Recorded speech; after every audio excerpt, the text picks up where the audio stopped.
This is You've Already Been Hacked, recorded on October 3rd, 2025. Welcome back to You've Already Been Hacked. This week, we have a thread of stories that are interweaved throughout cyberspace and across, as we used to call it, the World Wide Web. But before we get to that, Cowboy, it sounds like you have a computer virus, my friend.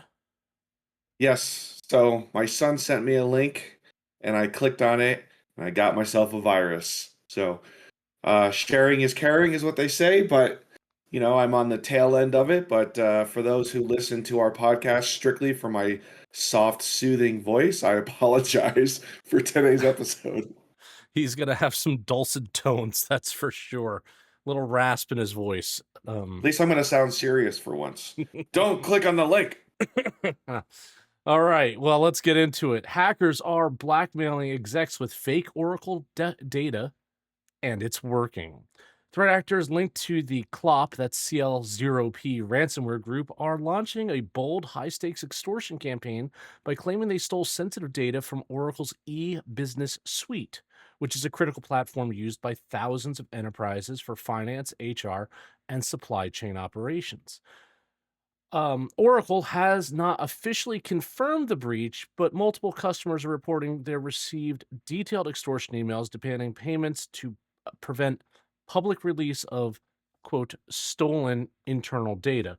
The sophistication of this attack is alarming. The emails reference specific user IDs, project codes, and even internal workflows, suggesting either there was a real breach, potential insider threat, or highly convincing social engineering. Google has also corroborated similar extortion attempts targeting corporate executives across industries, indicating this is not an isolated incident, but as part of a coordinated, growing trend. With Oracle's e-business suite being deeply integrated into enterprise infrastructures, even the perception of a breach can trigger panic, compliance violations, and stock volatility, making this a psychological as much as a technical attack. So lots going on there, Cowboy. Why do you think this matters? Well, it's interesting because if there wasn't a breach, right, and this is nothing more than very high level social engineering, this isn't really something that we've seen before. So could this be a new type of social engineering? It how you got to ask yourself, how do they have enough information to trick even the highest level, right? Yeah, it's definitely an escalation in ransomware tactics. That's for sure. And that's troubling. Yeah, and a little bit about Clop's background. So they are a cyber criminal organization. They are Russian speaking, and their ransomware specifically, is designed to not work on systems that use the Russian language. Oh, very interesting. Yeah. So, funny how that works. Yeah, this attack is definitely not just going after the information.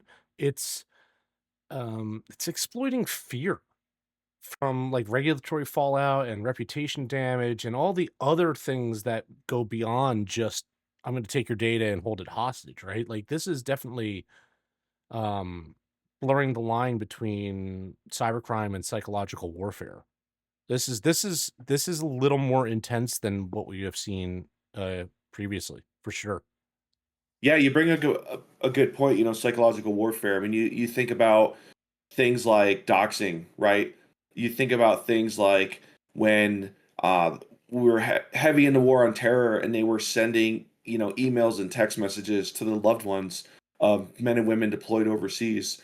Now we've got it where you're just using that psychological warfare to go after CEOs and companies for extortion. And these folks, they've only been on the scene since 2019, and they've already extorted more than $500 million in ransomware payments.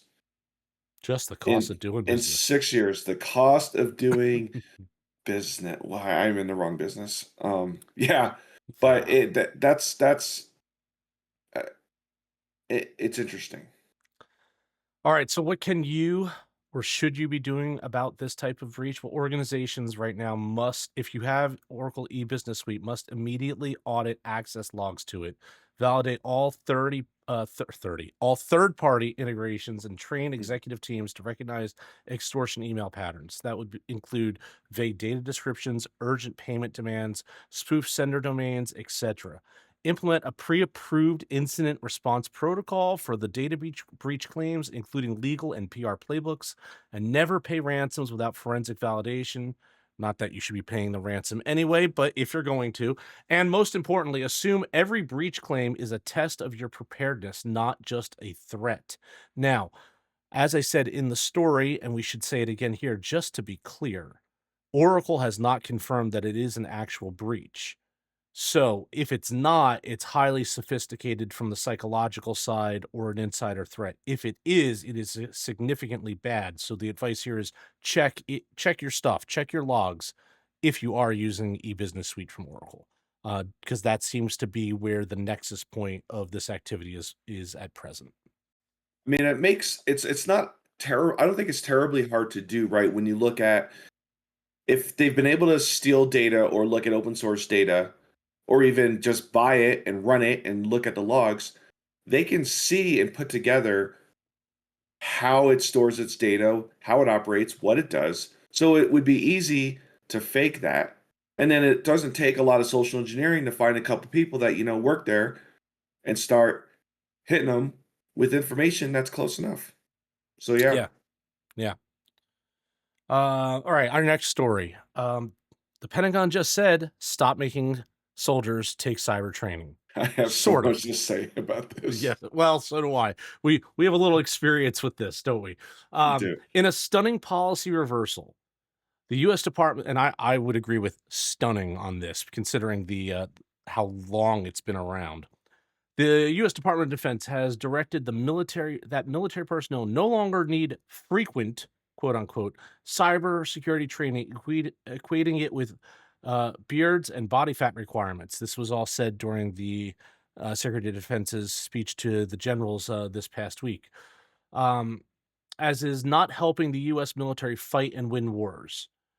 In Defense Secretary Pete Hegseth's memo suggesting that repetitive checkbox style cyber drills are wasting valuable time and resources. But there's a catch here. This comes at a time when adversaries like Russia and China and Iran are increasingly targeting military supply chains. I'll speak here on a Friday, folks. Drone systems and classified communications with AI powered phishing and zero-day exploits. So the irony with all this is while the Pentagon is cutting training, frontline troops are using consumer grade apps and unsecured tablets to coordinate operations. This isn't about efficiency, it's a dangerous misreading of the modern battlefield. See, I disagree with that in this story, and I think you and I both disagree with it for probably similar reasons. So here's the professor's take on this. As a former member of the Department of Defense, without getting into the specifics because that potentially could do bad things, right? I would say the type of cybersecurity training that is the universal, everyone had to take training was just not good.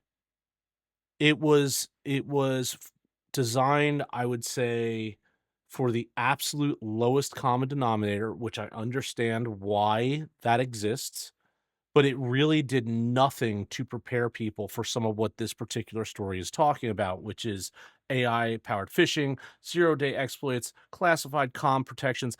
The mandatory training did nothing for that. And honestly, it was just a click through. And I would say I couldn't count on one hand how many people actually took it seriously, especially after the first time they ever had to take it. Cowboy? It, I believe raging dumpster fire is the term you were looking for. And yes, as a former military member, yes, it was so bad. Professor hit it right on the head. It was a catch-all for everybody. It was usually 6, 7 years out of date. It was annoying and it was irrelevant. Everybody hated it, right? So from a get rid of the trash, I'm not, against that, right? that I'm not I don't know. against efficiency in that manner, right? Like, why does um no offense to anybody, but why does the infantry grunt need to take that stupid 1 hour long nonsensical cyber training, right? They don't. They don't. I think they need to reevaluate and have updated and relevant training that makes sense within groups of personnel. Can't really go by career field. That's, I think, going to be too difficult. But Yeah. groups of personnel, right? The who get the updated relevant stuff that they need. Like, yeah, like the defensive cyber operators need, the what's new in AI badness training, right? And the finance people need the let's go detailed into phishing and what that looks like, right? There's there's certain attack vectors that are going to be more prevalent to others, and if you can get that training nailed down and make it relevant, then that makes sense and that's efficient. But the Now, flip coin, don't just throw it away either, no, no, no. right? I agree with you. Like, I think that there needs to be some basic level cyber hygiene training, right? I don't disagree with that because as long as it's kept up to date, that's my caveat on this.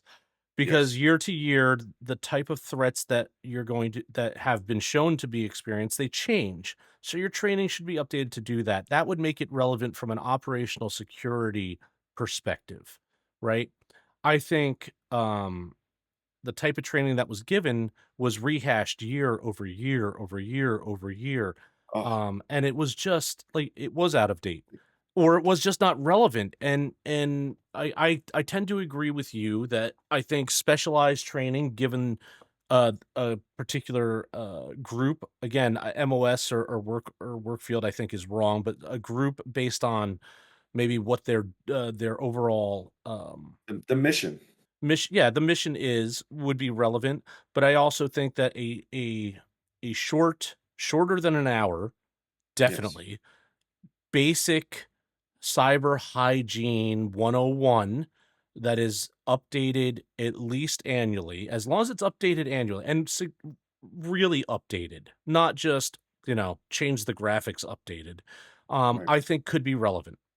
Um, uh, as long as it's timely. If that happened, then yeah, I would spend the time doing that.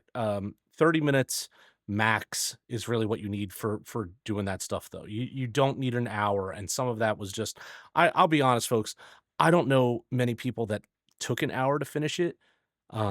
They because you could memorize it because it didn't change. And if you Mm, knew what was coming, you would just click yourself through and be done, and that's just a waste. That's a waste of resources across the board.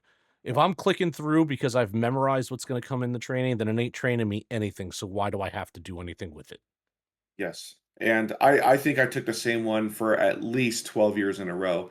And insider joke for everybody, there was one scene where somebody steals your cell phone from a table and you get a multiple choice of what should you do, and usually everybody picks run after the person, and that's not the right answer. And it became like a cult following to always chase the person and accept that you're just going to get that answer incorrect because that's what most of us would do in real life. Yeah, that is what most of us would probably do in real life. Mm. 100%. Hey, Okay. stop, come back. All right, let's hit our next one. I think we beat that. So, can I say this? We both agree with the intent to stop the training because the training that was being given wasn't relevant. But I Mhm. think we both agree that something is needed at various levels within DoD for cyber hygiene or cybersecurity training, depending on what that mission set is. Absolutely. Okay. So maybe throwing out the bad is the first step to getting to the good, right? First- It'll all be Hey, fine. SecDef, give us a call. We got you. We got you. All right. Um, Next, AI agents are now in your workplace and No, no I don't one want them is there. protecting them. Artificial intelligence isn't just assisting employees anymore, it's acting as a digital employee. From AI agents that schedule meetings, draft contracts, or approve procurement requests to autonomous systems managing customer service workflows, these agentic, if you've heard the term, AIs are making decisions without human oversight. But here's the problem. Traditional cybersecurity focuses on protecting people, devices, and data, not autonomous AI agents. What happens when an attacker compromises a customer service bot and uses it to approve fraudulent payments or manipulates an HR AI into leaking salary data? These aren't hypotheticals. Enterprises deploying agentic systems report unauthorized access attempts increasing by 200% in the past year. Yet most Sorry, security teams sorry. have no Can you say that again? How much? two 200% Two in the hundred past year, percent. just in the Wonderful. last 12 months. I just wanted people to hear that. Yeah. Yet most security teams have no framework to monitor, authenticate, or audit AI agents' behavior in real time. So they have no way, since these decisions are happening at speed in these autonomous agents, there's no check or there's nothing in place right now. Universally, I'll say. I'm sure there are exceptions, and please don't send the hate in the comments if you think that your organization is actually doing a good job, because I'm sure they are. That is actually checking for this stuff. So this matters because we are entering an era where attack surface isn't just the endpoints or the networks, it's the autonomous logic that's being employed. If an AI agent can be tricked into acting maliciously, the damage is scalable and invisible. Current tools like firewalls and EDRs are not set to detect a well-intentioned but manipulated AI. This is the next frontier of cyber risk, and yeah, we are woefully underprepared for it. Cowboy? Yeah, I mean, our defenses currently in place, have a hard enough time um, spotting. What's the word I'm looking for? Spotting malicious behavior who's good at hiding it. Right now, take a trusted agent without oversight, and it gives me sad goosebumps just Well, thinking yeah, about it. that AI is an unwitting insider threat, right? Yes. If it's being manipulated, the AI is just in every case, all the autonomous AI is attempting to do is to answer what it is being asked to answer. If what it's being asked is able to manipulate it, it's still going to attempt to answer that, which is what it's programmed to do. It's not attempting to be malicious. It's just attempting to complete its task. So it becomes an unwitting insider threat, and it's happening at faster than human speed at that point, which that's why this is exceptionally dangerous. Right. I mean, you said, approving unauthorized invoices. You could have hundreds of millions of dollars go out the door before you notice in a different way because you're like looking at the bank going, where the heck's all the money?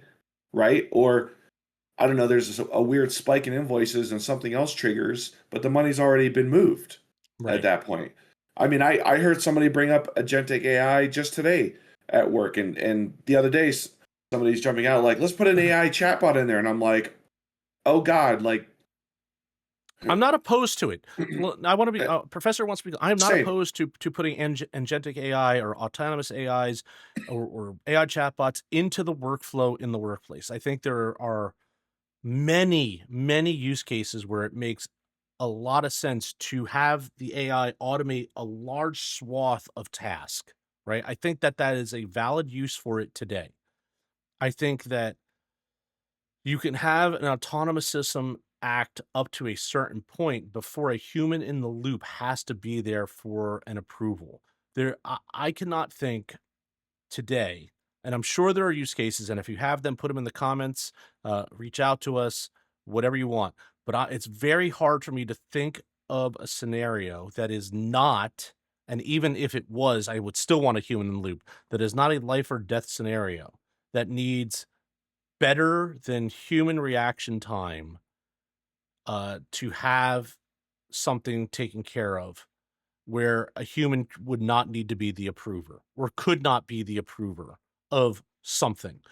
I understand business moves at speed. I understand we want to be efficient. We want to be hyper efficient in in this day and age, as much as is actually possible. But this comes with the trade off and the balance of risk, right? Your efficiency may come at your security. So you have to decide where's your balance point. And I still am on the side of I'll automate 90% of an entire workflow. That last 10% will be the human approval. And I can tell you, Professor will be very transparent with you. We do that now. We do that here for the podcast. I do that for my social media, where I will have it do all the draft work, pull the research, pull it all together as if it is a junior copywriter or something like that. But nothing goes to print without my eyes on it first. I am that and if I don't like what the AI has produced, I will just throw it out and rerun my workflows, right? I'll tweak something and rerun the workflow because it is not it doesn't meet my standard, it's not good enough, whatever. Now, I'm just a small guy and we have a small time podcast here and I'm one guy. But if you're a multi-billion dollar company, there is no excuse why you cannot have human in the loop, especially today, because I do not believe these systems are ready for that full autonomous fire and forget. And if you're a CEO that's letting that happen, you should be on the hook for when that AI makes the mistake. Full stop. Yeah, I this and to clarify, the Cyber Cowboy is of the same opinion, right? And but yes, there's too much acceptance of risk without understanding the risk taking place here. That's what I think. And my reaction before was safeguards. We've got to have safeguards in place. That was my biggest push. Was like, yes, I think can be helpful, but we've got to talk about what it can and can't do to keep our risk low, minimal. And so it all comes down to I think there's too much go fast, automate without understanding the risk.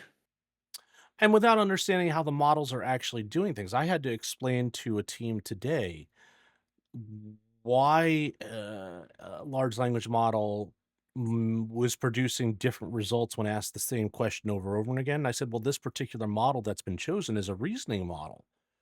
And reasoning models actually apply a sort of thinking portion before they produce their output, right? Just like an approximation of what a human would do. You're going to take the data you're given, you're going to think about how you want to respond to it, and then you're going to respond to it, right? Then you're going to put your ideas to paper, as it were. Well, that's what a reasoning model essentially does, right? I know it's far more complex than that, everybody. I'm just trying to keep it watered down just for conversation, but if anyone's worked with that, you'll see that the reasoning models will actually produce a thinking prompt first. It will show you its thought process before it gives you its output answer. And you can see how its thought process, very much in approximation to how a human would have a thought process, is not exactly the same. If I gave Cowboy the same question 3 days in a row, by the third day he'd be agitated, but he would probably be answering that question differently every single day. I That's have what changed my answer within minutes on certain things, right? Where I like, oh, I've got this, and I answer it, and then I'm like, well, let me think on it for a minute again. Then I'm like, I'd like to change my answer, Yeah, exactly. and it's no different. Exactly. You What have else a we got you have here? a large truck driving by. It sounds We did have a amazing. large truck driving by. Google's extortion emails are a warning sign. They're not just spam. Alphabet's Google has publicly confirmed that hackers are sending highly targeted extortion emails. Oh, this is related to the Oracle thing. So, highly executives across multiple industries claiming they've stolen that data from the Oracle e-business suite. And other enterprise systems. These aren't mass phishing blasts, they're personalized. They reference real project names, internal systems, and even executives' recent travel itineraries. That's frightening for lots of reasons. Mm. The email often included fake data samples like redacted invoices or employee lists to create a sense of legitimacy. Google says the campaign is high volume and growing, with threat actors using stolen credentials from past breaches to make the claims credible. The real danger here is these emails are designed not just to extort money, but to trigger that internal panic that we talked about. So it what's interesting to me as I look at this, and this is more from the Google perspective than it is. We mentioned that Google had made some analysis on this in our first story, but this is a little bit deeper. What's interesting to me is the data legitimate, or could these attackers be using large language models to produce data that is so convincing that it's tipping over that edge? The one thing here that makes me say maybe some of that's happening, but there's got to be something else going on is the itineraries of the executives, which I don't know about you, most of those are not fully public as far as I'm aware. They're usually not, which says to me either A, they are in at a basic level and can get them, or B, people are posting way too much, right? Yeah, very, very true. Even CEOs and executives will be like, "Oh, my flight's delayed," and post a picture of the board, right, or something stupid like that. And with AI, right, and these web scrapers, you can get that information pretty dang quick, get it into a highly personalized, social engineered spear phishing email, and get it out the door within, I mean, let's call it minutes from like seeing how someone's traveling, scraping all their data, getting it into a very personalized email, and sending it out. It's a new wave. It's a new wave of social engineering. Yeah. So what could you be doing about this? Well, you if this was happening to you, you should be looking at these emails for mismatches in tone or odd sender addresses or demands that bypass normal legal channels. And you should be, if you're a business, you should be implementing a centralized reporting system for all these extortion attempts, and share the threat intel with your industry peers. If you're an individual, you definitely have to be careful what you're clicking on. I can tell you in the last few months, the amount of DocuSign emails I'm getting for documents waiting for my signature has exploded exponentially. Um, None of them look legitimate, and all of them are coming from crap email addresses. But the fact that they pop in my inbox is kind of like disturbing. The only reason that I'm not convinced by them is I know I don't have anything that has I've not been alerted in any other form or fashion that I've had something that needs a DocuSign. There's been no contact. There's been nothing that would lead me to believe there's something that should be coming into my inbox that requires me to put a signature to it. But if you're in a rush, you might see that and just click go and sign, and now they have your signature. You've approved something, or you've given up a form of personal identifiable information that could be used in all sorts of horrible ways. Yeah, it's not well. It's more than just the old "all your bases belong to us." Broken English emails coming in. No, not anymore. You I got to warned take about the this years time. ago, and as large language models get better and better, these emails are going to be crafted far more successfully than they ever were before. You want to talk Yeah, about cybersecurity training and phishing training? I don't know how you're going to teach people to be savvy enough to have things that come through in native human language in their uh, you know personalized tongue. It's going to get real interesting here real quick. yep. Everything has to be trust but verify. Like everything, even a daily email. Yeah, even your daily email. In our last story, you'll never have enough people to defend what was never built to be defensible. In a powerful moment from Security Weekly's latest episode, Ann Davidson, the former security officer at Google and now an industry thought leader, dropped this bombshell. Quote, "You're never going to have enough cybersecurity people to defend what was never built to be defensible." Unquote. Hmm. She's referring to legacy systems, outdated software architectures, and poorly designed cloud platforms that dominate enterprise environments still today. From a monolithic ERP system to fragmented SaaS tools with 17 different permission layers, and I think that's on the low side, The infrastructure we rely on was never designed with security as a core principle. It was bolted on. And now, as AI agents and automated workflows accelerate operations, we're amplifying these vulnerabilities at scale. So the result with all that is security teams are drowning in alerts from systems they can't fix, while attackers are exploiting structural flaws faster than patches can be deployed. Um, Hmm. this matters because it's not a staffing problem. It's an architectural crisis. No amount of hiring, training, or budget increases will fix systems built that were built before security was considered as part of the build. The real solution isn't more firewalls, it's wholesale rethinking on how we build our software. If your organization still runs 10-year-old code with no security by design, you're not being hacked because of negligence, you're being hacked because the foundation of what you have is broken. I am a large proponent of minimal, secure, viable product as the standard. If you are building an MVP, you are not meeting a standard for 2025. You are out of date and you are opening yourself up to vulnerability. That's my 2 cents. Cowboy?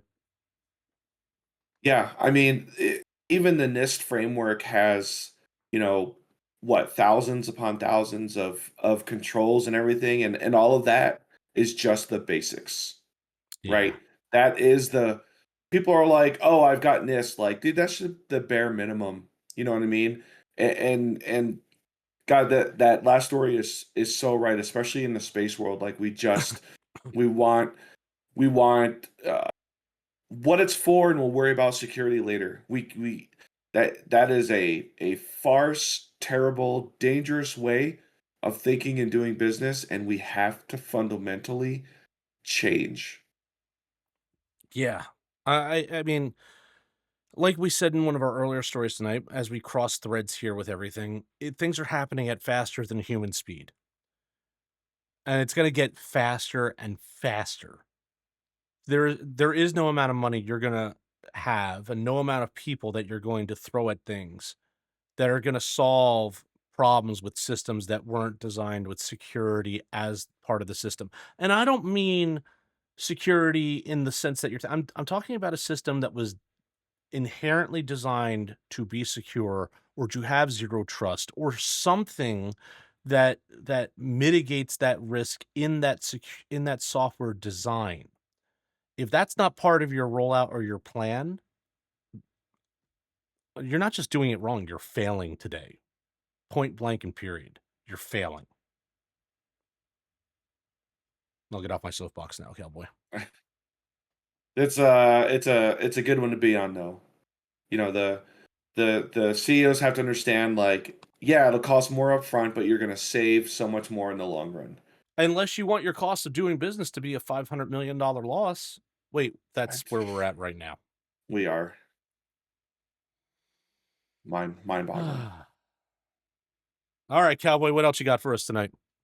Oh, I have so many good endings. It's been hard to choose one. But problem: cyber attacks. Solution: cancel training. Bold move, DoD. Sun Tzu would be proud or confused. I'm Cyber Cowboy. Stay frosty. And I'm the professor of cyber risk. That's all the news for this week, and we'll talk again soon. If you like this podcast, share it with your colleagues and friends. Your support is how we are able to continue to make this content. Thank you.